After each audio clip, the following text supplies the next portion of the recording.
So hello guys, I am Shantan and I am here today with the first lesson in biology in CRT class 11, that is the living world, right?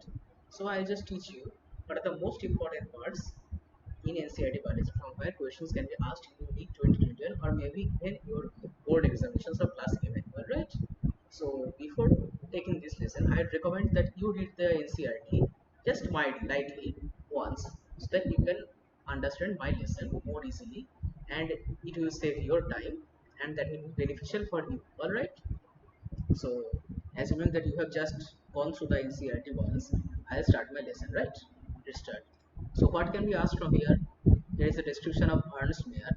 That Ernst Mayr was born in Kemptown, Germany, and he is the Harvard University's evolutionary biologist who is called the Darwin of the 21st century, right? This question might easily be asked in NEET 2021. So you have to remember this, but the Darwin of the 21st century. And what else can we ask from here? That is, Mayer was crowned with the prizes, was the triple crown of biology, that is the Balzan Prize, the International Prize for Biology in 1994, and the Crawford Prize. But now the dates are not so important. You can just ignore the dates, but please make sure to remember these names. All right. Next, what have we here? The first paragraph is not so much important, except this part, that in the what is living section you have to mark these points, that one can say growth, reproduction, and ability to sense environment and mount a suitable response. These are initially the responses that come to our mind when we ask what distinguishes a living from the non-living. Going a little bit deeper, we find that there are more unique features like metabolism, ability to self-replicate, self-organize. Alright? Also, do not forget the interact and emergence. Okay? So metabolism, as you know, is one of the very important characteristics of living beings. And as long as a being lives, he will continue his or her metabolic activities throughout the being's life. And ability to self-replicate is present in most beings, not all, but most beings. You will know why I'm saying most, not all. Just a little moment later. And self-organize, that is have a proper organization of the body, unicellular or multicellular, that is in the proper organization of the cell walls, of the cell structure. All right. Next, you already know all living organisms grow, and what are the twin characteristics of growth? The twin characteristics of growth are increase in mass and increase in number of individuals. All right. That is, if from one amoeba you get say 32 amoeba in some hours, then it is called increase in number of individuals, which will be counted as growth. All right. Next, even kids know this, that in plant this growth by cell division occurs continuously throughout their lifespan, and in animals this growth is only up to a certain age. All right. Next, what do we learn here otherwise? That in majority of higher animals and plants, in majority of higher animals and plants, growth and reproduction are mutually exclusive events. All right, that is, they are different events comparatively. That is, one grows as well as one reproduces, unlike in smaller animals where growth is equal to reproduction. All right, you already know this, that increase in body mass is considered as growth. That is a very obvious fact. And here comes a dilemma. Non-living things can also grow if you take increase in body mass as a criterion for growth. Alright, such as if you pour sand to a sand mound, it will keep on growing. But there is obviously a subtle difference between their growth and our growth, that is the living organism's growth. That is, in our case, the growth is from inside. In living organisms, growth is from the inside. On the other hand, you, that is an external agent, does contribute to the growth of a sand mound, in which case it can grow, else it cannot grow on its own. Alright, next. Here we have learned a very important lesson which can easily come in assertion reason type. Means assertion reason is not anymore since aims is absent, but pick out the incorrect statement, that growth therefore, please mark, cannot, growth therefore cannot be taken as a defining property of living organisms. Alright, growth cannot be taken as a defining property of living organisms. Next, here is a more important factor, that is reproduction, which is a characteristic of living organisms. Okay, now you can just skip these lines, but do come to these lines which are the most important here, that is fungi multiply and spread easily due to the millions of asexual spores they produce. This is point number 1. Okay, the next point is in lower organisms like yeast and hydra. In lower organisms like yeast and hydra, you can easily observe budding. That is, part of the parent plant grows, and then after a certain stage of growth, it might remain attached to the parent plant as well as fall off and start into a new being itself. Alright, this phenomenon is called budding. See, like there was this parent plant, then this showed it outgrowth like this, and this outgrowth later falls off. This outgrowth later falls off and forms another new organism. This is called as budding. And in planaria, that is flatworms, we observe true regeneration. That is, say, if this is my flatworm,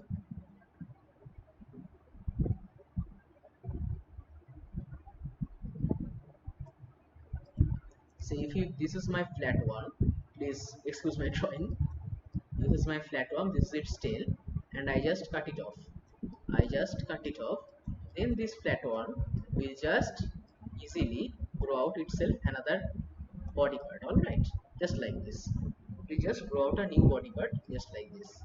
So I just highlight this body part, but don't confuse this here. This body part will be of the same nature as the previous one. Alright, there will be no difference in the body part. Next, what do we have here? We see here that in case of unicellular organisms like bacteria, unicellular algae or amoeba, reproduction is synonymous with growth. Alright, as I have said just previously, reproduction is synonymous with growth. That is, when you reproduce, you grow, and when you grow, you reproduce. Because one cell divides into two, that is their growth, and one cell dividing into two results in reproduction as well. Hence, the increase in number of cells accommodates here for both growth as well as reproduction. Alright, next, what do we have here? There comes another paradox here, that is, there are many organisms which do not reproduce, alright, such as there are mules, then sterile worker bees, infertile human couples, etc. So what happens in mules? Mule is a result of a process called interspecific hybridization, which we'll learn about later in class 12. Alright. So this mule cannot produce another mule by its like itself on its own, or without by mating with another partner, that is another mule. This is sterile. And you know, most there are some human couples, not most, I'm very sorry, there are some human couples who cannot produce a child. They will also be called sterile. And there is a class of bees, there is the worker bees who are female, who cannot produce offspring, unlike the queen who is responsible for repopulating the hive. Alright, so what do we conclude from here? That reproduction cannot be an all-inclusive defining characteristic of living organisms. Cannot be. Please focus on cannot be, because the examiner will get you just here. Cannot be or can be. This is the point where the examiner will get you. Alright, next. The another characteristic of life is metabolism. You know, everybody, every living organism must metabolize in order to survive. Right? So I am shouting metabolism, metabolism, metabolism. What is metabolism? The definition of metabolism is the sum total of all the chemical reactions occurring in our body is metabolism. Alright? The sum total of all the chemical reactions occurring in our body is metabolism. Here comes a very, very important point. There is no living object exhibits metabolism. Because if you are non-living, you cannot exhibit metabolism. That is a thumb rule of nature. But again, since there are laws, there must be exceptions. Now, what is the exception here? But you cannot call it properly an exception, but maybe just a change. All right. So, what is it? Metabolic reactions can be demonstrated outside the body in cell-free systems. All right. In cell-free systems, you can demonstrate metabolic reactions. Now, an isolated metabolic reaction which you perform outside the body of an organism, that is in vitro, not in vivo, it is neither living nor non-living, because you cannot be God, right? There is certain aspects where humans still lose to nature. This is one of the reasons. This is one of those fears. I'm sorry. This is one of those fears where we humans still lose to Mother Nature, but maybe someday we will get over this too. All right. So the metabolic reactions performed outside the body of an organism is neither living nor non-living. However, isolated metabolic reactions in vitro, they are not living things. While this is very true, they are not living things. Please maintain a star mark here. They are not living things, but surely they are living reactions. All right. While we cannot produce living things, we have produced living reactions by artificial means. All right, which is a very great achievement, I consider. Next, what we learn here, that cellular organization of a body is the defining feature of life forms. All right. Next, here is an important part, please highlight this. That is the most obvious and technically complicated feature of all living organisms. What is this most obvious and technically complicated feature of all organisms? This is the ability to sense their surroundings or environment and respond to these environmental stimuli, which could be either physical, chemical, or biological. Alright, physical, chemical, or biological. So how do you sense the surrounding environment? We have five senses. We sense it through our five senses. All right, touch, smell, etc. Now, how do plants respond? Plants do not have these five senses as us. Then how do they respond? Plants respond to external factors like light, water, temperature, other organisms, and pollutants. All right, like you know, when the water is less, the plant leaves will curd to reduce water loss, and this phenomenon is called wilting. You probably know about this already from your class 10 lectures. Next, what is there is that plants respond to which factors, please mark them, that is light, number one, water, number two, temperature, number three, other organisms, number four, and pollutants, number five. So there are 5 points here.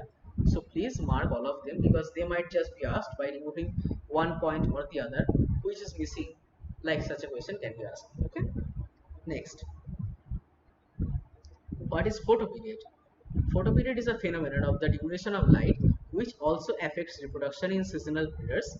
In the previous year, during our preparation of NEET, this photoperiod affects reproduction in seasonal breeders was a very favorite question of both Allen and Akash question papers. Alright, so there is a high chance that this question might come in some form in NEET 2020. So please mark this line also. Alright, both plants and animals photoperiod affects reproduction. Okay. Next, there is a very important part, that is all organisms are aware of their surroundings. All organisms are aware of their surroundings, but human being is the only organism who is aware of himself. All right. So all organisms know what is going on around me, but human beings know who am I and what is going on around me. That is, we have self consciousness. That's why we, the Homo sapiens, are the dominant species on this earth. Okay, we have self consciousness, and hence we can conclude that alongside cellular structure, consciousness is the defining property of living organisms. Alright, next. There is a paradox here which you may just read for information, but there is not much question value here. That is, patients lying in coma in hospitals, virtually supported by machines which replace heart and lungs, who are brain dead, have no self consciousness. Are such persons who never come back to normal life living or non living? This question I leave to yourself. If you get a suitable answer, please you can write the answer in the comment section. Alright, next. What do we know?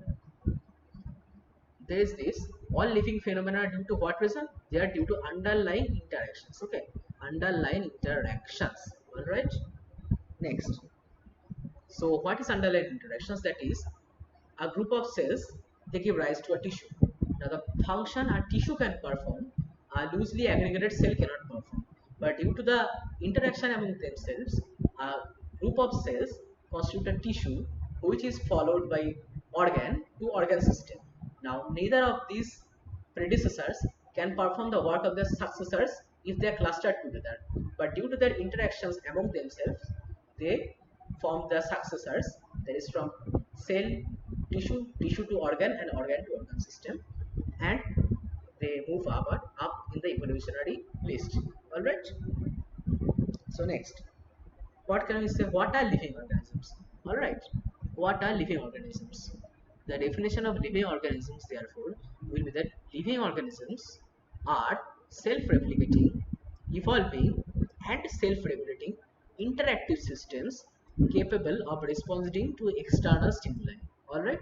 This is the total complete definition of living organisms. Now, what is biology? Biology is the story of life on Earth, but this part is not so much important, so just skip it and come to diversity in the living world, this subtopic. So, the only important thing in this line, this is the number of species that are known today and described range between 1.7 and 1.8 million. All right, this was actually given by Robert May, which we'll learn about in class 12 ecology later. So, the number is 1.7 to 1.8 million. This refers to biodiversity. And what is biodiversity? Biodiversity is the number and types of organisms which are present on this earth. The number and types of organisms present on earth. Alright, next. Now, there are so many organisms. How do you standardize and classify them? So, say in our region, we call tiger a bug. Okay, we call tiger bug, and in your region, you call tiger share. Now, I am going to your region, then how do you tell me that there is a tiger in your region? If I don't understand your local tongue, then you might say share, and I will say what is share, and I will not understand. So, to prevent such confusion worldwide, the scientists came together to perform a common system of names that is called nomenclature. Alright, the standardized naming of living organisms such that a particular organism is known by the same name all over the world. This process is called a nomenclature. Now, when is nomenclature possible? Only when the organism has been described correctly and we know to what organism the name is attached to. What is this? This is identification. So the order will be first you identify, then you nomenclature the organism. Now, who formulates what will be the name of what? So for plants, the names are given by international code which is known as the International Code for Botanical Nomenclature, ICBN. Please mark it because the full form might be asked in Match the Following form. Alright, and animals are named since plants equal to botany, animals equals to zoology. So guess it. You have guessed properly, rightly. That is International Code of Zoological Nomenclature. That is ICZN. These people have given the code for standardizing names of animals all over the world. Alright. So what do scientific names do? Scientific names ensure that all organisms worldwide, each organism worldwide has only one name. Each organism has one name. Alright, next. So how do you give the name? The names are like this. Each name has two components. That is the generic name, first part, and the specific epithet. And this system of providing a name with two components, it is called binomial nomenclature, and this system was given by Carolus Linnaeus sir. Alright, Carolus Linnaeus, and this system is practiced by biologists all over the world. Alright, and so you probably know this classical example, that is Mangifera indica, which is the name of actually mango. So this is Mangifera, which is the generic name of the genus, and indica, that is the specific epithet.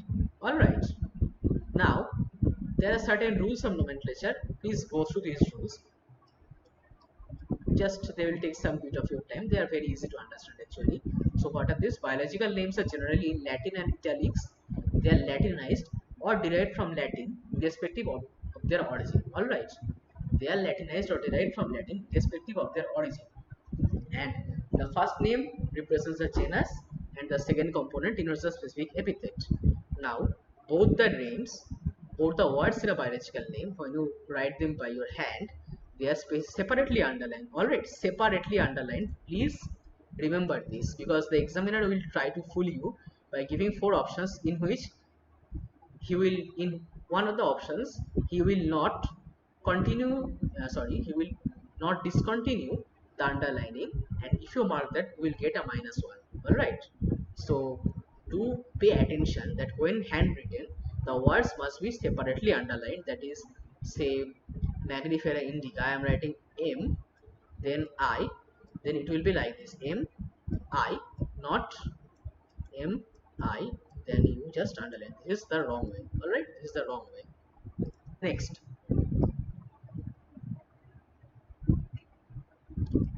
now there is another thing, that is after the name of the specific epithet, you can often insert the name of the author.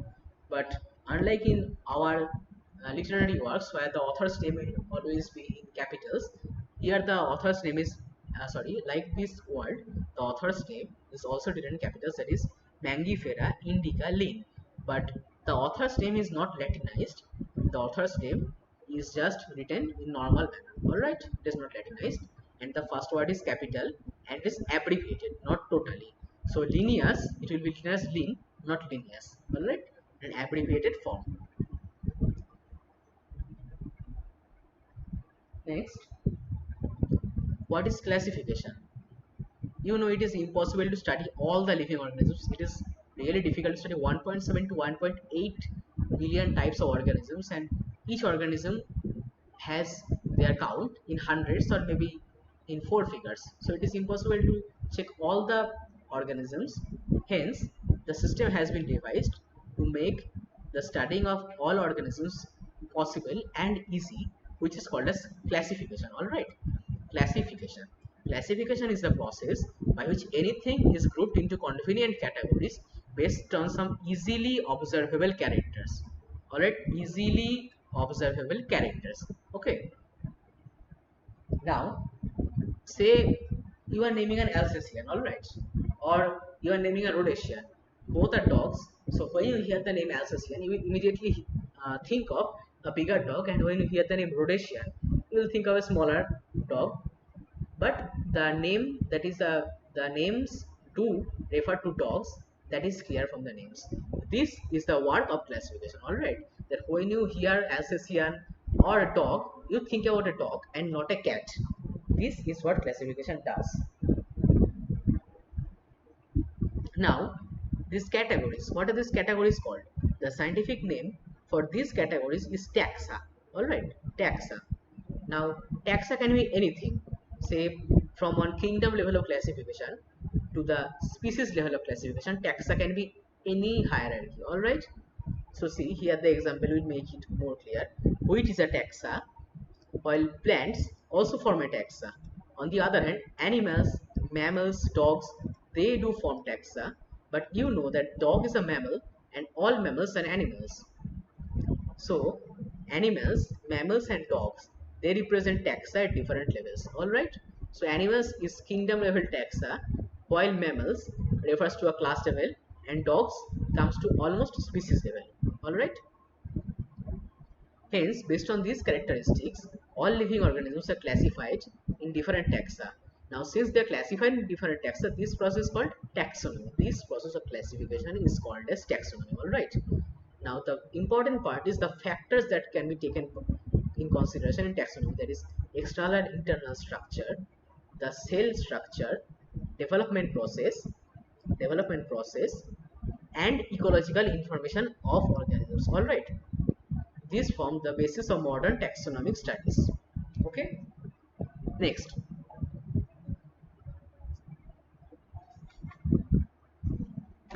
skip the last paragraph, please. Uh, that is, we know that human beings since long were interested in knowing more about different kinds of organisms and their diversities, besides the relationships among them. Now, how do you take into consideration relationship among the different types of organisms? This branch of study was referred as systematics. The word systematics now is derived from the Latin word systema, which again means the organization or arrangement of organisms. Alright, the word systematics is derived from the Latin word systema, which means systematic arrangement of organisms. The important point here is the name Systema Naturae, which was the name of Linnaeus's publication. Alright. Now, in modern day, the scope of systematics was also enlarged to bring more branches under it that included identification, nomenclature, and classification. Alright. Systematics now also takes into account evolutionary relationships between organisms. Okay, next.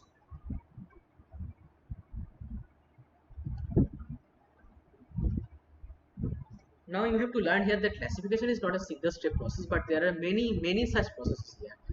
And now the processes involve hierarchies which include different categories or ranks. Now each category here is called a taxonomic category, and all categories together, there is kingdom, phylum, family, genus, like that, they all constitute the taxonomic hierarchy. All right. So kingdom, phylum, class, order, family, genus, species, all together, this will constitute a taxonomic hierarchy. All right. Next.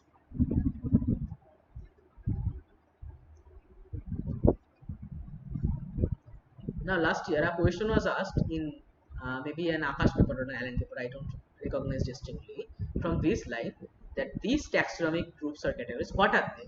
Alright. So these taxonomic groups or categories, they are distinct biological entities. Distinct biological entities, mark my words, these were the exact words that were given in the option, and the other three carried just slightly different values.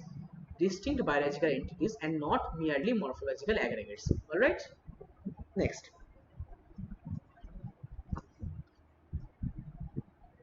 Now for taxonomy, what is the basic requirement?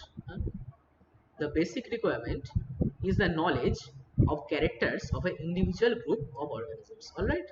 The basic requirement for taxonomy classification is the knowledge of character of an individual or group of organisms. Okay? This is what. Now here is the definition of species, which is not too much important, but to mark these lines. What is species? Species is a group of individuals with fundamental similarities. And now what is the distinguishing characteristic of a species? That is, a member of a species can interbreed among themselves. Alright. So do mark the examples here. There is Mangifera indica, which is the mango of Indian mango. Solanum tuberosum stands for potato, and Panthera leo is lime. Alright. So just you can go through these lines. I am not mentioning anything here because not much important can be asked from here, in my opinion. But just do go through the examples. That is, Panthera has another specific epithet called types, and Solanum includes species like Nigrum and Melogena. Alright. So next comes genus. Now genus is what? Genus is a group of species which is clubbed together into itself. It is called genus. Genus are aggregates of closely related species. Alright, we can say that genus are aggregates of closely related species. So just go to the example here, that potato and brinjal are two different species but both belong to genus Solanum. Lion, leopard and tiger. Lion stands Panthera leo, leopard is Panthera pardus, and tiger is Panthera tigris, with several common features, are all species of the genus Panthera. Alright, so do you get the picture? Small group of species, they are being clubbed together into a genus. Now a number of genus are clubbed together into a family. Alright, number of genus are clubbed together into family. So here the example is given that among plants there are three different genera, that is Solanum, Petunia and Datura, and they are placed in family Solanaceae together. And then in animals, the genus Panthera, while lion, tiger and leopard are present, are put together with genus Felis, but the cats are present. Alright, Felis, cats in the cat family, that along with the Panthera genus, they are put in the family Felidae. Alright, the family Felidae consists of cats and the Panthera genus. Next, here's the example of cat and dog. That is, they are into two different families. Cat belongs to family Felidae and dog belongs to family Canidae. Alright, and you can also remember here that the name of dog is Canis familiaris and cat is Felis domestica. Alright, next. Now what is order? Order is just a group of family which is clubbed together, just like that. Okay. So here is what the example given is, plant families like Conchofalceae, Solanaceae are included in the order Polymonialis, based mainly on what? The floral characters. This.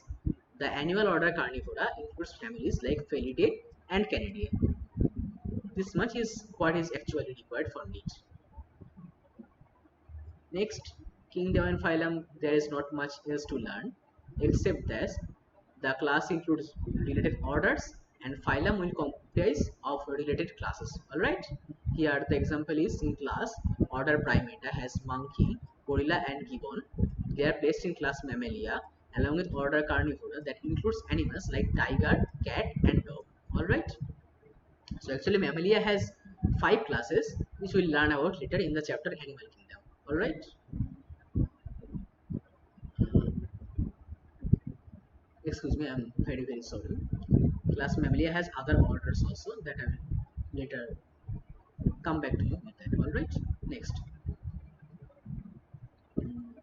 All animals belonging to various phyla are assigned to the highest category called kingdom. Alright, in case of the phylum you have just to learn only one thing, that is in case of plants phylum is called division. Alright, division, just this much. Next comes a very important thing, you have to mark this division by heart. Alright, this can easily come in your exam and this chart is bit here. Alright, Buri Tara Ratu, that is kingdom, phylum, class, order, family, genus, species. You have to by heart this by any means and remember it in this particular order only. Alright, next comes this chart. This chart is very important. I can't stress on how much important this chart is. Probably the most important part of the living world. If you don't study anything else, do study this chart at least. Alright, this is the most important. Now, man here, man's biological name is Homo sapiens, his genus is Homo, and family is Hominidae, order is Primata, class Mammalia, and division Chordata. Now, in case of animals, the family ends with A, alright, A-E-A. In case of the plants, the family ends with C-E-A, she. That is in case of mango, Mangifera indica, that is the genus is Mangifera, family is Anna, Cardiaceae, Anacardiaceae. Alright, so CEAE, this is what distinguishes a plant family from an animal family. Alright, animal family ends in AE while plant family is ending CEAE. So mango belongs to order Saponiferous and class Dicotyledonei, division Angiospermae. Alright, wheat belongs to Triticum aestivum, wheat's biological name is Triticum aestivum, and the genus is Triticum, family Poaceae, order of Poales, class Monocotyledonei, division Angiospermae. Alright, next. What are taxonomical studies? Taxonomical studies are those studies which help us in properly classifying the plant, animals and other organisms in their different in their different and respective groups. Alright, so what do these studies require? These studies would require correct classification and identification of organisms. Alright, correct classification and identification of organisms. The identification of organism is not very easy. It requires intensive laboratory and field studies. Alright, intensive laboratory and field studies. And the collection of actual specimens of plants and animal species is essential and is the prime source of taxonomic studies. Alright, so this is what can be asked from this section. Now this is the important part, begins again, herbarium. But we have to learn these definitions by heart. Alright, what is herbarium? Herbarium is a storehouse of collected plant specimens that are dried, pressed and preserved on sheets. Point number 1. Further, these sheets are arranged according to a universally accepted system of classification, and these specimens, along with their restrictions on herbarium sheets, became a storehouse or repository for future. Alright. Now, what are present in the herbarium sheets? The herbarium sheets have the information with on a level about date and place of collection, English, local and botanical names, family, collector's name, this. And you have to learn all these points that I have just said, that is date and place of collection, English, local and botanical names, family, collector's name, etc. by heart, because in the NEET examination they will just add one point such as the height of the plant or something like that and ask which of the following is odd one out here. Alright, next we have the botanical gardens. Now the names you have to learn here, the name of the Kew at England and Indian Botanical Garden, which is present in Howrah, India. Alright, and the another Indian Botanical Garden is National Botanical Research Institute of Lucknow. India.